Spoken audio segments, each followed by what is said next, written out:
Ada sebuah fakta yang terkuak dari musim debut Megawati Hangstri Pertiwi di Liga Voli Korea pada musim 2023-2024. Megawati nyaris saja batal bergabung ke Daejeon Jungkwan-jang Respa. Megawati kini tengah fokus menjalani persiapan bersama Jakarta Pertamina Enduro untuk babak final for Pro Liga 2026 yang mulai menggelar pertandingan pertamanya 2 April mendatang. Namun, di sela-sela persiapan Pepoli berjuluk Megatron ini, namanya mulai dikait-kaitkan dengan sejumlah tim Liga Voli Korea musim 2026-2027. Megawati masih menjadi komoditi panas pada bursa transfer pemain asing Asia kompetisi voli Korea Selatan musim depan. Federasi Bola Voli Korea Selatan alias KOVO mengubah cara perekrutan pemain asing Asia dan non-Asia dari yang semula sistem draft menjadi bebas transfer. Artinya, tim-tim Liga Voli Korea mulai 2026-2027 dipersilahkan mencari pemain sesuai dengan kriteria serta keinginan pelatih mereka. Melihat Megawati dalam 2 musim bersama Respa, bahkan mencapai laga Grand Final, membuatnya menjadi komoditi panas di bursa transfer pemain asing Asia untuk musim 2026-2027. Selain Respa, tim kota Seoul, JS Caltex juga tertarik untuk mendatangkan offset timnas voli putri Indonesia asal Jember, Jawa Timur ini.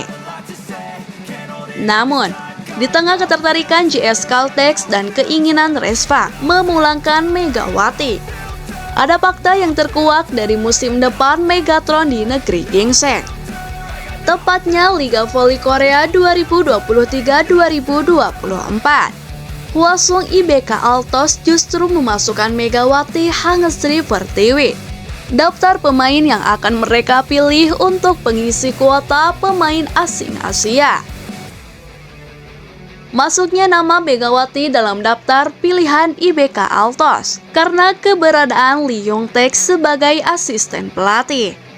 Sebagai informasi, Lee Yong-taek bertugas sebagai asisten pelatih di IBK Altos. Sekembalinya dari Indonesia menukangi tim voli putra Pro Liga 2023. Palembang Bang Sumsel Babel.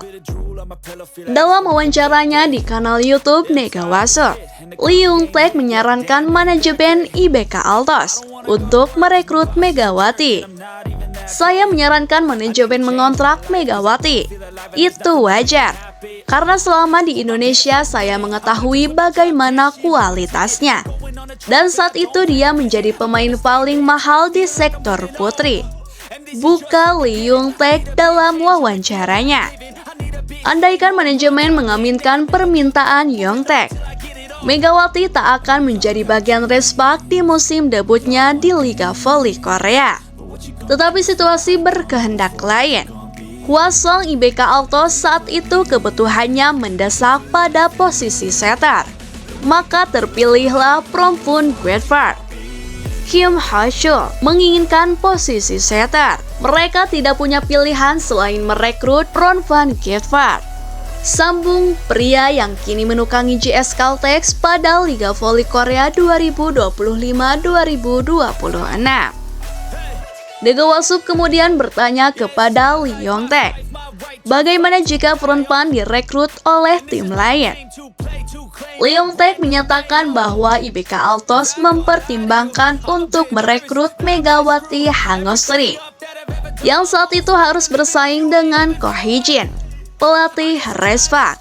IBK mempertimbangkan untuk merekrut Megawati, tuturnya. Kini situasinya berbeda. Yong-taek bukan lagi bagian dari IBK Altos, melainkan menjabat sebagai pelatih kepala JS Caltex. Dalam pengakuannya, pelatih berusia 49 tahun ini sangat menginginkan Megawati untuk bergabung dengan JS Caltex di Liga Voli Korea 2026-2027. Tentu saja pemain itu memilih tim saya dan saya juga ingin bermain dengannya. Saya melihat Megawati di Indonesia, jadi saya sangat jelas mengingatnya. Tetapi jika ada kesempatan, kuharap dia bisa datang ke tim kami dan menjadi pemain kami, sehingga kami bisa memiliki kesempatan untuk bermain voli hebat bersama GS Caltex. Jadi kuharap kita bisa memiliki kesempatan untuk berdiskusi dengan CEO dan agen kami untuk melakukan beberapa diskusi positif soal kontrak trade. Sambung mantan asisten pelatih di Timnas Voli Korea Selatan. Sungguh aku menantinya. Tegas pria yang pernah membesut tim Palembang Bang Sumsel Bubble di Proliga. Bertemu untuk kedua kalinya dalam 8 hari terakhir dan keempat kalinya secara keseluruhan musim ini.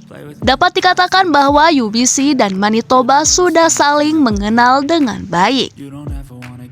Di semifinal Kanada West, UBC yang unggul menahan tim peringkat 1 di negara itu dengan persentase serangan 0,74 dalam kemenangan 3-0. Tetapi di semifinal nasional, UBC membalas, menghentikan harapan Bison untuk meraih medali emas dengan kemenangan 3-1. Pemain terbaik U-Sport, Mason Griffiths, memimpin serangan untuk Tiber sebagai pengatur serangan paling efisien di negara itu. Ia memberikan 42 assist bersama dengan 9 dik dan 1 kill. 3 penyerang utama tim, Rip Junera, Gavin Moss, dan Dawson Pratt mencetak total 37 kill dalam serangan yang seimbang. Sementara 5 pemain berbeda mencetak setidaknya 4 kill secara keseluruhan.